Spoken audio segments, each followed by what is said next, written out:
Assalamualaikum warahmatullahi wabarakatuh. Allahumma sholli ala Sayyidina Muhammad wa ala ali Sayyidina Muhammad. Pemirsa yang dirahmati Allah, marilah kita simak ceramah dari Kiai Haji Abdullah Gimnastiar dengan tema Menggandalkan Allah dalam segala hal. Sebelumnya marilah kita perbanyak sholawat minimal 1000 kali sehari, agar hidup kita penuh barokah dan mendapatkan syafaat kelak. Jangan lupa berikan dukungan kepada channel kami dengan memberikan super thanks seikhlasnya. Marilah kita doakan semoga Agim sekeluarga dan para penonton YouTube ini diberikan kesehatan dan diberikan kebahagiaan dunia dan akhirat. Amin ya robbal alamin. Assalamualaikum warahmatullahi wabarakatuh. Innal hamdalillah nahmaduhu wa nasta'inuhu wa nastaghfiruh wa na'udzu billahi min syururi anfusina wa min sayyiati a'malina may yahdihillahu fala mudhillalah wa may yudlil fala hadiyalah. Allahumma shalli wa sallim wa barik ala Muhammad wa ala alihi wa ashabihi ajma'in. Mudah-mudahan kita benar-benar hanya mengandalkan Allah Subhanahu wa taala di dalam segala-gala urusan kita. Kenapa? Karena segala sesuatu selain Allah tidak bisa diandalkan. Segala sesuatu selain Allah Subhanahu wa taala adalah ciptaan Allah yang lemah, tidak ada daya kecuali dikuatkan Allah. Segala sesuatu selain Allah adalah tidak punya apa-apa, fakir kecuali yang dititipkan Allah. Dan segala-gala selain Allah itu adalah jahil, tidak tahu apapun kecuali yang diberikan ilmu dan petunjuk oleh Allah. Jadi kalau kita bersandar kepada selain Allah, berarti kita bersandar kepada yang lemah, yang bodoh, yang sangat miskin. Kita salah besar. Kalau kita mengandalkan Allah Subhanahu wa taala, Allah adalah penguasa segala-galanya, pemilik segala-galanya, penentu segala-galanya. Apa yang Allah kehendaki pasti akan terjadi tanpa bisa dihalangi, dicegah siapapun. Dan apa yang Allah tidak kehendaki pasti tidak akan terjadi. Selama ini ada yang mengandalkan gaji, padahal gaji dengan rezeki beda ya. Ada yang mengandalkan tabungan, ada yang mengandalkan aset, ada yang mengandalkan ilmu. Saya tahu nih, tenang saja, saya tahu. Ada yang mengandalkan pengalaman. Saya sudah pengalaman menghadapi ini. Tenang saja, saya tahu dan saya berpengalaman. Padahal kalau Allah mau bikin mati dia tidak bisa apa-apa. Atau bikin terpeleset saja, yang berilmu dan berpengalaman itu sudah tidak berdaya. Karena terpelesetnya dari lantai 5 ke lantai 1 ya. Kalau Allah mau dibikin saja dia jatuh, pingsan, nggak bisa apa-apa. Benar? Jadi aslinya sih kalau orang selamat itu bukan karena jago. Aslinya orang selamat bukan karena terlatih. Orang selamat karena diselamatkan Allah. Ini penting hadirin. Kita harus gigih. Barang siapa yang gigih dan ulet akan berhasil. Ini tidak lengkap ini. Barang siapa yang gigih dan ulet, insya Allah akan banyak ditolong oleh Allah. Dia berhasil bukan karena gigih dan ulet, dia berhasil karena Allah menolong. Jadi tidak boleh ada apapun yang kita anggap sebagai penentu. Penentu itu hanya Allah Subhanahu wa taala. Jadi gimana nih belajar? Belajar ya harus gigih dan ulet. Kenapa? Karena Allah janji, walladzina jahadu fina lanahdiyannahum subulana. Dan orang yang gigih, ulet, yang sungguh-sungguh habis-habisan di jalan Allah, Allah janji pasti akan menunjukkan jalan-jalannya. Nah, sahabat-sahabat sekalian, jadi jangan sampai tidak melibatkan Allah. Termasuk satu yang agak jarang mengandalkan Allah itu adalah kita mengubah diri kita. Misal ingin punya hati bersih, saya harus banyak baca Quran, saya harus banyak saum, saya harus banyak zikir. Tapi enggak banyak doa. Padahal yang sangat lebih kuat dari semua ini adalah doa. Karena doa itu menunjukkan kita hamba Allah yang Maha Kuasa. makin hebat doa seseorang, Allah makin suka. Makin banyak doa, Allah makin suka. Makanya kalau kita banyak ngaji, banyak saum, banyak ikhtiar, banyak mujahadah, tapi enggak merasa Allah yang membulak-balik hati, nah itu sudah merupakan salah satu kekurangan. Karena kalau nggak dibalikin hati kita oleh Allah, ya bebal saja kita ini, lempang-lempang saja. Makanya selain memperbanyak minta ampun, memperbanyak ngaji, memperbanyak sholat, mujahadah, jaga pandangan, jaga pikiran, jaga telinga, jaga lisan, jaga jari itu nulis ya. Tapi kita harus lebih dahsyat lagi menghibah. Tolong ya Allah, tolong. Minta punya hati yang bersih, hati yang khusyuk, qalbun salim. Sama menghafal juga. Dengan menghafal, dibaca 40 kali akan hafal. Mau apa? Yang paling penting kita baca sebanyak mungkin supaya Allah suka. Mudah-mudahan Allah memberikan kemampuan hafal. Mana yang paling penting? Sekali baca langsung hafal, 10 kali baca langsung hafal, 20 kali baca langsung hafal.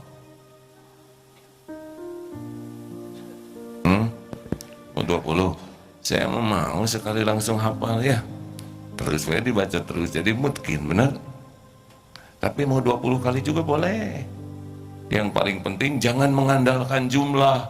Yang diandalkan adalah Allah. Karena tiap orang beda-beda. Ada yang sudah 100 kali nggak hafal-hafal. Rugi tidak? Kan? Makanya jangan suka ngukur. Ini kan ada berapa ratus nih santri penghafal Quran. Jangan suka saling nanya, weh kamu hebat, cepet. Mungkin oleh Allah dibuat cepat. Tapi boleh jadi ada yang lebih tinggi derajatnya di sisi Allah yang susah hafal. Dan dia tetap berbaik sangka ke Allah. Tidak lelah, tidak mengeluh, dia tidak protes. Dia tetap saja berbaik sangka bahwa Allah lah yang menilai semuanya. Ini nih kan adik-adik nih yang plat biru ini pada ngapalin Quran. Jangan membandingkan satu sama lain, nanti jadi ujub. Sudah, syukuri saja. Sebetulnya yang paling aman sih adalah yang paling lurus niatnya, sehingga banyaknya tidak jadi ujub, kurangnya tidak jadi minder. Karena kalau kita sudah ujub, kita merasa kita yang bisa. Kalau kita minder, kita juga merasa kita yang tidak bisa. Jelas ini hadirin? Kalau sedih, siapa yang bisa menenangkan hati kita? Kalau galau, siapa yang bisa menenteramkan hati? Kalau jatuh cinta, siapa yang bisa mengambil cinta di hati ini? Pernahkah minta kalau lagi jatuh cinta diambil cintanya oleh Allah? Kenapa diam? Sayang ya. Halo? Kenapa nggak ada yang jawab aneh? Ya tergantung cintanya seperti apa, kepada siapa ya. Kalau jatuh cinta dan terus membuat hati terdominasi, cenderung berbuat dosa, ada yang suka lupa kita tuh. Minta tolong kepada Allah supaya diproporsionalkan ya. Pokoknya kalau sudah mengarah kepada jadi dosa, kita harus sudah mulai serius minta tolong. Karena strategi apapun kalau tidak ditolong oleh Allah nggak bisa. Rapat misalkan ya, ngatur ini, kita mengadakan rapat strategi. Kalau setiap rapat sukses atau beres Indonesia ya, kurang gimana rapatnya Indonesia, tetapnya bonyok. Karena mungkin kurang mengandalkan Allah di dalam segala urusan kita. Jelas nih hadirin? Misalkan sekarang kalau ada anjing menggonggong, bagaimana? Kalau ada anjing menggonggong bagaimana? Ya biarin aja, masa anjing mengeong ya kan? Normal. Kalau anjing gonggong, masalahnya dia ngejar kita, enggak. Kalau ada anjing mengeong, nah kita harus bingung ya, kenapa lihat kucing sangka anjing?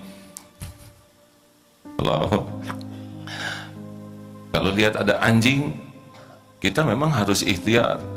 Mungkin lari, mungkin jongkok, tapi kita harus tahu itu anjing itu adalah ciptaan Allah, milik Allah, dalam genggaman Allah.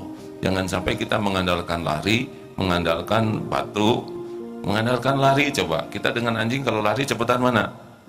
Kan? Kita dengan lari, dengan anjing kalau lari, kalau normal situasinya ya cepetan anjing. Kalau ambil batu kena enggak? Justru yang kita ambil tulang lagi. Jadi anjing makin gemes lihat kita. Kita ikhtiar, tapi kita harus yakin Allah nih yang bisa menghentikan semua ini. Pergi sekarang naik motor, kita pakai helm, jalan pelan, terjamin selamat atau tidak? Oh kan celaka bisa datang dari mana aja. Kemarin baru lihat video tentang orang buka pintu mobil sembarangan. Ini puluhan kasus orang buka pintu mobil yang dari belakang nabrak pintunya, jatuh ke tengah, datang mobil yang lain ketabrak. Berapa yang meninggal hanya dengan tidak diduga di depan buka pintu mobil. Makanya gak cukup dengan kita terlatih jago naik motor, tetap saja yang menyelamatkan adalah Allah Subhanahu wa Ta'ala. Ini ada kisah seorang santri, semoga Allah menyayangi beliau, sudah mahir berkuda, ya termasuk seniornya lah, sudah terlatih, mahir mengenal kuda, tapi tetap aja patah kakinya. Kenapa bisa patah? Karena waktu jalan-jalan sama-sama kuda lainnya, berkuda rame-rame gitu, trekking, sedang berhenti, nah kuda yang depannya ini nggak nyaman ada kuda di belakang, lalu ditendang saja kuda yang di belakang, kenanya kena kaki penungkangnya, patah tuh hadirin. Kalau Allah mau, ya kurang apa terlatihnya. Tapi kalau Allah mau, kejadian-kejadian. Makanya tidak boleh merasa aman dengan kemampuan kita, merasa aman dengan pengalaman kita, keahlian kita. Tidak boleh. Kita hanya aman dengan satu saja. Apa? Jaminan pertolongan Allah Subhanahu wa Ta'ala. Jadi adik-adik yang orang tuanya rezekinya kurang banyak, jangan patah harapan, karena bukan orang tua yang menjamin. Wah, orang tua saya mah orang kecil di kampung. Ya, tetap saja yang menjamin kita kan bukan orang tua, Allah Subhanahu wa Ta'ala. Betul? Jadi jangan sampai mengandalkan apapun siapapun selain Allah. Wa may yatawakkal 'ala Allah fahuwa hasbuh. Barang siapa yang bertawakal kepada Allah, Allah cukupi keperluan lahir batinnya. Nah, keperluan kita tuh bukan hanya makan, minum, tapi keperluan informasi, keperluan data, keperluan ketenangan, keperluan keberanian. Kita kan memerlukan banyak hal dalam hidup ini. Ada orang yang mampu dalam satu sisi, tapi dia nggak cukup keberaniannya untuk menghadapi sesuatu, nggak cukup ketenangannya. Makanya harus banyak terus menghibah kepada Allah, memohon, karena Allah lah satu-satunya penguasa, pemilik, penentu segala-galanya. Siapapun yang mengandalkan selain Allah, Allah pasti tahu hati kita, dan Allah akan tanamkan galau, gelisah. Ini rencana udah bagus nih, perencanaan udah matang, persiapan udah mantep nih, tapi kenapa kok nggak cocok hasilnya, gagal atau nggak sukses? Ya kan Allah yang menentukan segalanya, bukan perencanaan, bukan persiapan. Itu harus kita lakukan sebagai amal soleh kita, tapi Allah lah yang kuasa menentukan segalanya. Ini dia hadirin yang harusnya selalu kita pikirkan siang dan malam, mengandalkan Allah Subhanahu wa Ta'ala. Kita harus punya rencana yang bagus, detail, matang. Kita juga harus all out dalam ikhtiar, tapi cuman Allah yang menentukan segalanya. Tidak boleh bersandar kepada rencana, tidak boleh bersandar kepada ikhtiar, tidak boleh bersandar kepada kemampuan, tidak boleh bersandar kepada jumlah, tidak boleh bersandar kepada apapun, siapapun, karena Allah lah pemilik segala kejadian, segala kalanya. Innallaha ala kulli syai'in qadir. Begitu? Kira-kira enak gak kalau hati bersandar ke Allah? Lebih tenang? Tenang. Kalau ngandelin selain Allah gak meyakinkan, semuanya gak meyakinkan. Ini ngebangun masjid sebesar ini, ngandelin kenceleng santri, agak kurang meyakinkan ya. Benar? Ini masjid kan besar, ini besar masjid ini, operasionalnya mahal, karpetnya bagus, air semuanya, ini biayanya tinggi. Kalau ngandelin kenceleng pak, maaf ya santri jangan tersinggung ya, dari wajah aja udah kelihatan kan ya, wajah-wajah ngantuk, nggak akan cukup. Tapi kalau Allah mau, apa aja digerakkan, karena rumah ini kan, masjid ini rumah Allah. Makanya nih bagi yang mau ngebangun masjid jangan suka ragu-ragu, sempurnakan aja rencananya, sempurnakan ikhtiarnya. Walaupun kelihatannya tidak mungkin, kalau Allah mau mah gampang aja. Kan tidak semua jalan kita tahu, kita tahunya sedikit sekali jalan itu, tapi Allah Subhanahu wa Ta'ala mengetahui segala-gala jalan. min haitsu la yahtasib. Begitu, mudah-mudahan sudah tersambung dengan guru kita.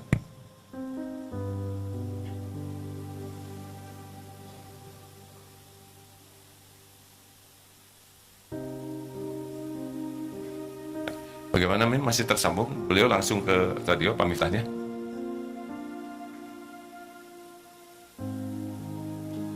Oh, masih tersambung tapi tidak bisa disapa ya. Berarti Pak Miftah langsung sekarang di radio, di Facebook itu. Ya, Pak Miftah silakan ya.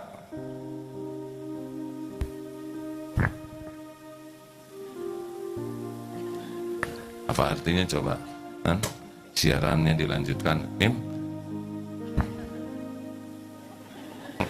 Artinya siaran dilanjutkan. Berarti saudara nggak ngerti kan? Nggak ngerti karena nggak ada yang ngerti selain saya. Dan ada pertanyaan tidak? Apapun ya harus mengandalkan Allah dalam segala urusan, sekecil apapun, kapanpun. Mau parkir, mau naik kendaraan, ya. Misalkan kamu berkuda, dia. Saya tidak tahu ini. Kuda kalau mau tinggal berdiri, udah kita jatuh, benar? Atau ke depannya gini, kita ke depan. Berapa banyak yang jago-jago berkuda, tiba-tiba lagi lari, kudanya berhenti, set, tinggal dia lari sendiri. Ya. Waktu terjun payung dulu ya, ini latihan. Boleh cerita ini sedikit? Waktu itu umur masih muda, udah tua juga sih, 43-an lah ya, 43-44 tahun. Berarti 13 tahun yang lalu. Karena teman jadi salah seorang komandan di Kopassus tuh, ayo latihan terjun Memang dari dulu cita-cita sekali ingin bisa terjun payung tuh ya. Pertama tandem tuh yang nempel. Kalau nempel mah nggak bisa apa-apa, neplok begitu ya. Tinggal ikuti film aja, dipotret, nggak ngapa-ngapain, cuman diikat di perut loncat. Ternyata ada juga yang meninggal sedang tandem itu. Pelatih itu juga meninggal tandem loncat, entah gimana. Kok dua-duanya meninggal. Padahal yang tandemnya itu pelatihnya, sudah ribuan kali terjun, tapi nggak menolong. Karena yang menyelamatkan tuh bukan ahlinya, tapi Allah. Nah, giliran waktu itu, aduh Masya Allah, tegang luar biasa. Tapi udah mau gimana lagi coba? Ya, saya kan naiknya belakangan. Harapannya itu loncatnya belakangan, tapi kan pintunya di belakang. Jadi yang naik belakang berarti turun duluan. Ini nih, kurang ilmu. Bukan tentara, latihannya juga tidak banyak. Orang lain berapa 3 bulan untuk bisa terjun free fall itu. Tapi ya alhamdulillah takdirnya bisa ikut latihan terjun. Takut, tapi mau gimana lagi ya? Masa gagal ya?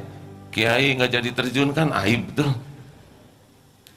Jadi caranya gimana? Syariatnya sedekah aja yang banyak. Itu mah sedekah terlancar yang gak mikir tuh saya keluarin uang dari saku. Kenapa?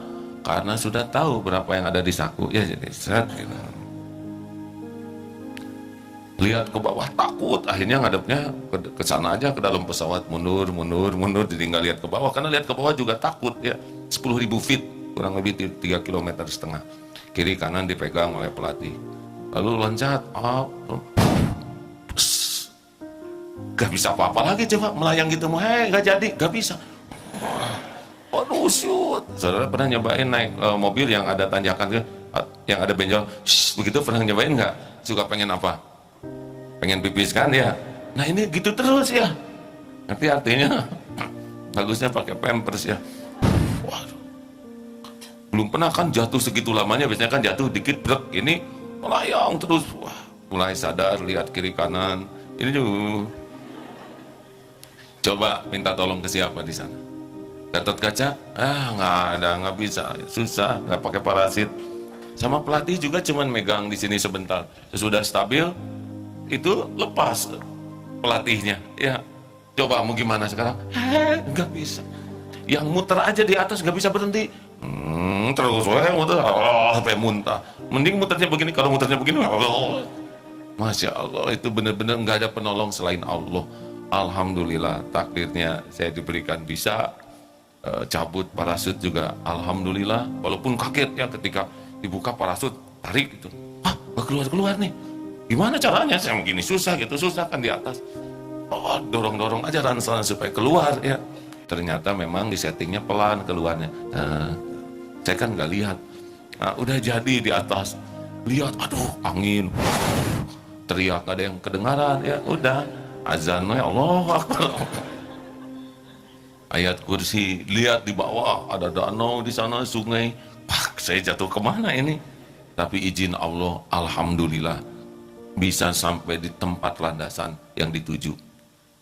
Ini pertolongan Allah hadirin. Karena yang lain, tentara-tentara lain, ada yang ke gunung, ada yang ke sungai, kemana-mana. Alhamdulillah, tidak. Gimana caranya coba? Ini rahasia ya, karena banyak yang nyangkanya jago. Aslinya begini ya, kaki ini dipakai tali rapia. Satu. Oh, bisa pakai tali rapia? Iya. Kan dari bawah pelatih ngeker tuh. Oh, itu Agim tuh yang kakinya pakai rapia. Satu. Yang kedua bawa handy-talkie dimasukin ke baju ya. Jadi tarik kanan, tarik. Itulah rahasianya hadirin. Tentara yang lain nggak dikasih itu yang kedebuk ke sana sini. Sudahlah, ini semua pertolongan Allah hadirin. Iya, karena kalau nggak pakai itu kan ya, kalau nggak pakai rapia kan nggak ketahuan yang mana. Ya kan banyak yang terjunnya. Tapi kalau pakai rapia, itu lagi untuk kemana aja dia ya. Tarik kanan sedikit, kanan, kiri kiri. Jadi aja terus mendekat landasan gitu. Itu teh pertolongan Allah. Coba kalau nggak pakai rapia ya, atau nggak kasih handy-talkie, udah di gunung yang mana ini? Nah hadirin, 1, 2, 3, tapi tetap aja Allah tahu ujub mungkin ya. Hatinya bangga, merasa beda dari yang lain. Udah mau mendarat di rumput waktu itu, udah deket gitu ya. Tarik, angin tidak diduga, siut ke kiri. Jadi bergeser, ini rumput kan landasan terbang aspal, di sini rumput udah enak nih. Seruk aja di aspal hadirin. Serut. Jadi duduk itu jatuhnya tuh, robek celana tuh. Jadi kan kurang wibawa hadirin celana robeknya kan. Udah gitu tulang ekor kena keluk sakit 1 tahun itu. Gak bisa duduk begini. Jadi gini aja kalau duduknya, karena tulang ekor sakit. Tidur juga gak bisa terlentang, sakit. Gimana tuh kalau Allah mau ya, tinggal angin nih langsung ke aspal. Makanya nggak bisa lah jago tuh ya. Kalau Allah mau mah ada aja kejadian. Makanya jangan merasa pinter, jangan merasa bisa, walaupun bisa, jangan merasa jago, jangan merasa terlatih, jangan merasa hebat, karena setiap saat Allah kuasa untuk melakukan apapun kepada kita. Begitu?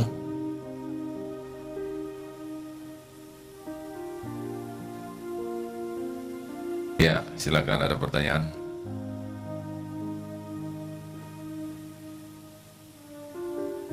Ada yang mau nanya? Penanyanya begini sih deh, melihat. Oh, ini Ndud sebentar.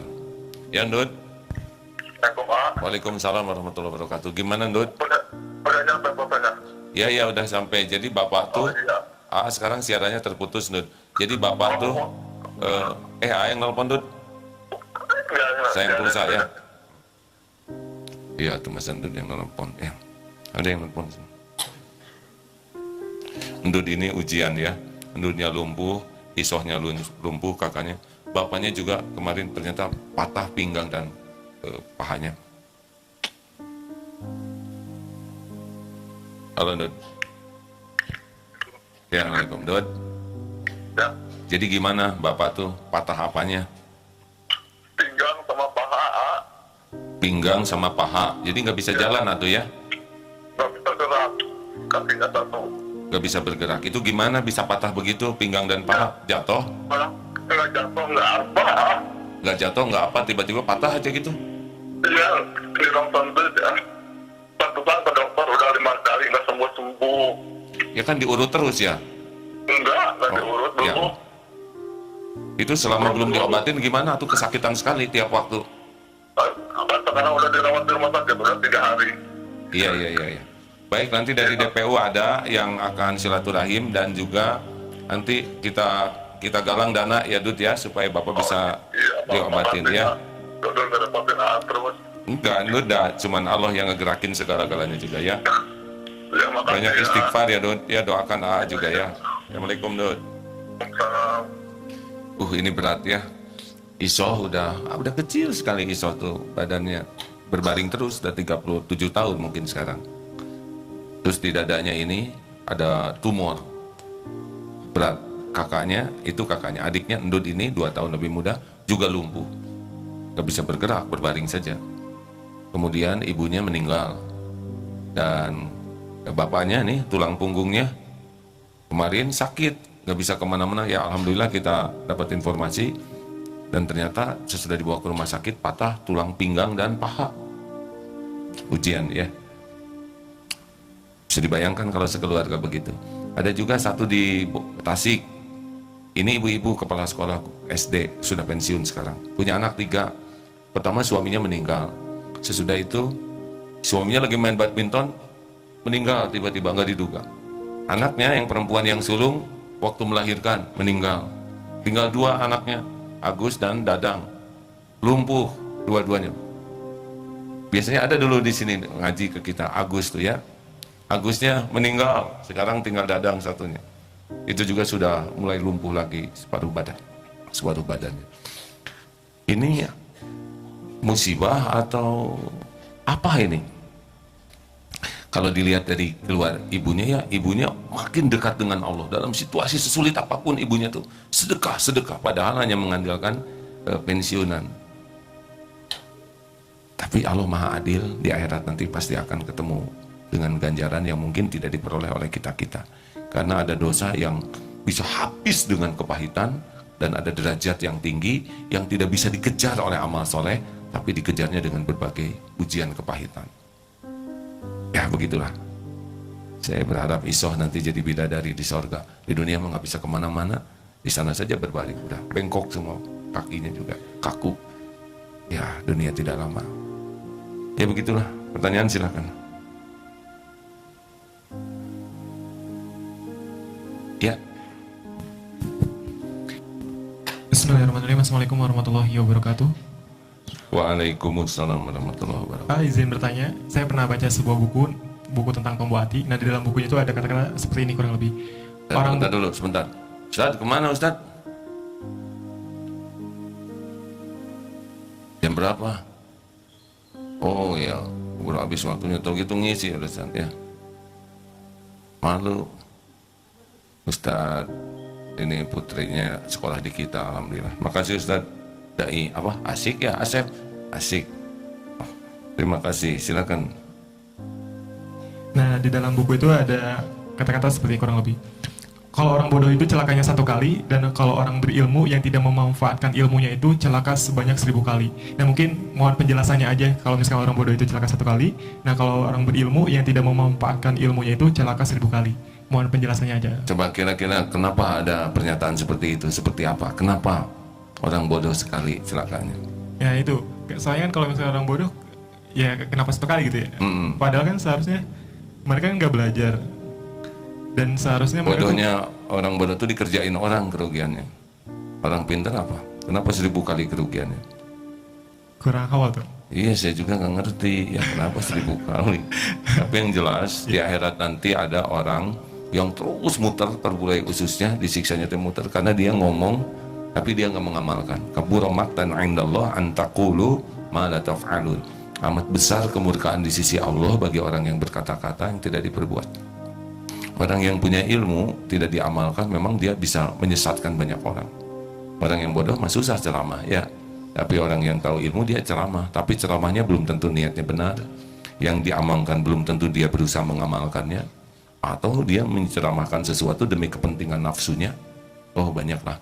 Dan kalau orang meniru keburukan dia ya, keburukan ya misalkan nauzubillah, seorang populer terus dia ceramah terus ditiru keburukannya, itu akumulatif dosanya.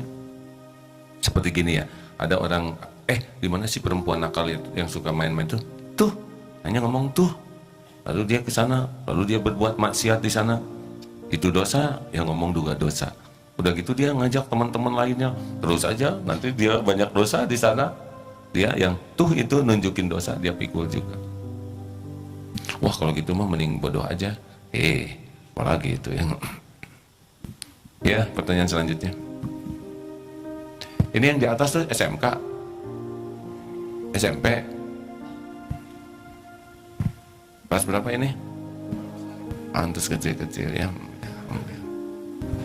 Ini yang pakai sial apa ini, warna apa, masak kelas berapa?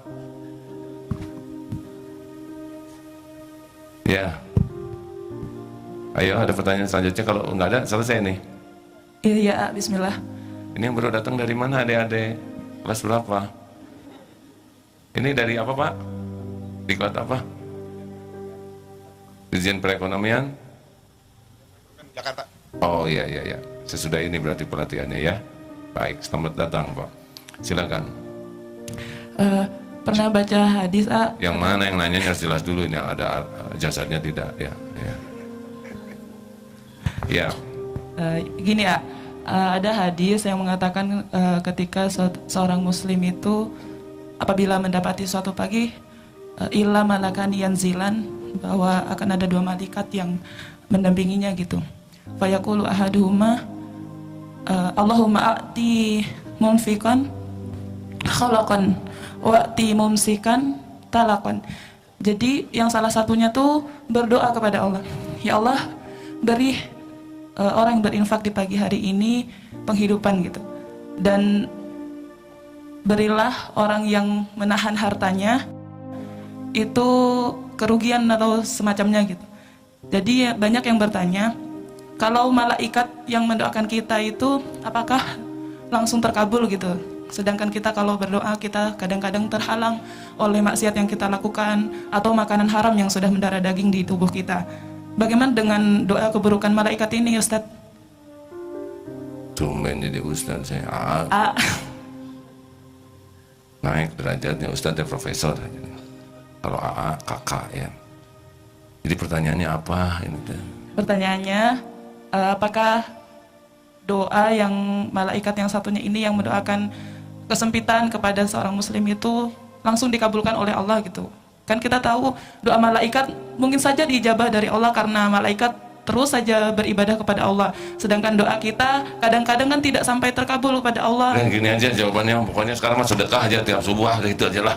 Saya jadi stres nih, takut juga saya didoain malaikat menyebut terkabul, saya yang kena ya. Udah jawabannya pokoknya bekal uang kalau bisa tiap pada subuh sodako. Saya mau nggak punya uang, sodako dengan yang berbagai hal lainnya ya. Misalkan ngangkat-ngangkat kotak sodako untuk memudahkan teman bersedekah, atau nyapu, atau apa aja niatkan sedekah gitu deh. Udah gitu aja lah ya. Nah, udah gitu aja lah, karena kan inti dari hadis itu adalah supaya kita sedekah, benar? Sekarang saya ngomong terkabul, saya jadi stres sendiri ya, karena saya takut didoakan malaikat. Nah gitu aja, siap semuanya nih, ambil positifnya aja gitu Mbak. Ya, jazakumullah. Maaf ya kalau jawabannya nggak cocok, tapi saya mau gitu aja jawabannya ya, nggak boleh maksa. Nggak semua pertanyaan bisa saya jawab. Ya, ada pertanyaan selanjutnya? Kalau tidak ada cukup nih, selesai ya. Ya Pak, maaf. Dari mana Pak? Dari Bapak. Assalamualaikum warahmatullahi wabarakatuh. Waalaikumsalam warahmatullahi Hakim yang wabarakatuh. saya hormati, saya salah satu orang tua yang datang dari Palembang. Orang tua santri Pak? Baru mau mengantarkan anak. Oh alhamdulillah. Bapak dari Palembang? Ya, Tahu apa Darut Tauhid Pak? Tahu dari mana? tahu dari TV Pak. TV? Ya, Oh alhamdulillah. jadi saya punya anak yang kebetulan sudah cukup dewasa. Beliau sholat seperti biasa, beliau kerja seperti biasa, tetapi disiplinnya yang kurang. Kita orang tua sudah berusaha berdoa, tapi belum terkabul. Kira-kira apa langkah-langkah yang perlu kami lakukan sebagai orang tua agar anak kami yang sudah dewasa ini, sudah Iya. 35 tahun ini, sholatnya diawali waktiha misalnya. Baik. Terima kasih. Terima kasih Pak. Satu, sebagai orang tua kalau melihat masalah pada anaknya, pertama dilakukan adalah tobat. Karena boleh jadi ini kesalahan dalam mendidik, memberi contoh, membimbing selama hidupnya. Harus tobat. Tidak bisa langsung nyalahin siapa-siapa selain dirinya sendiri. Yang kedua, harus memperkuat keteladanan. Karena salah satu pendidikan yang terbaik adalah memberikan keteladanan. Satu, tobat. Dua, keteladanan. Yang ketiga, memperkuat ibadah dan doa sebagai andalan untuk diberikan petunjuk harus bagaimana. dan juga supaya anaknya ditolong. Yang keempat, harus difasilitasi tetap supaya dapat diklatna, pendidikan, pelatihan, pembinaan. Pendidikan supaya tahu, pelatihan supaya bisa, pembinaan supaya konsisten, istiqomah. Diklatna, dik supaya apa? Lat supaya apa? Bisa, na supaya apa? Istiqomah. Diklatna, dididik supaya jadi tahu, dilatih supaya jadi bisa, dibina supaya konsisten, istiqomah. Yang keempat, selanjutnya carikan lingkungan yang baik, Pak. Nggak boleh berhenti memang kita sebagai orang tua untuk berusaha agar anak-anak kita jadi lebih baik. Itu Pak, coba satu tobat, dua apa tadi? Teladanannya apa, yang ketiga doanya harus sangat kuat, ibadah doa, yang keempat fasilitasi dapat diklatna itu Pak. Bawa ke sini ikut berbagai program boleh itu Pak. Nah itu jadi amal soleh. Berapapun biaya yang dikeluarkan untuk menguatkan iman itu bukan biaya, tapi semua adalah investasi. Jadi nggak ada pengeluaran, adalah modal. Mudah-mudahan Pak, hanya Allah yang kuasa membulak-balik hati. Nggak ada lagi Pak, nggak ada lagi. Ya, terakhir ibu-ibu, nggak ada. Terima kasih. Ini beneran ini. Semuanya baik-baik ya, sudah memberikan kesempatan istirahat. Sekali lagi, jangan mengandalkan apapun, siapapun selain Allah Subhanahu wa Ta'ala, karena segala sesuatu selain Allah tidak bisa diandalkan. Dan Allah tuh sangat tidak suka kepada yang hatinya mengandalkan selain Allah. Makanya setiap yang mengandalkan selain Allah, hatinya dibuat tidak tenang. Semakin bersandar kepada selain Allah, Allah membuat pedih hatinya tuh. Kenapa dibuat pedih? Supaya kembali bersandar ke Allah. Allah tahu semua isi hati kita. Wa huwa alimum bidatis sudur, dan Dia Maha tahu segala isi hati. Mudah-mudahan kita termasuk orang yang berhati bersih, yang selalu ditolong oleh Allah memiliki qalbun salim, dan diberikan nikmatnya istiqomah, memiliki qalbun salim sampai husnul khotimah.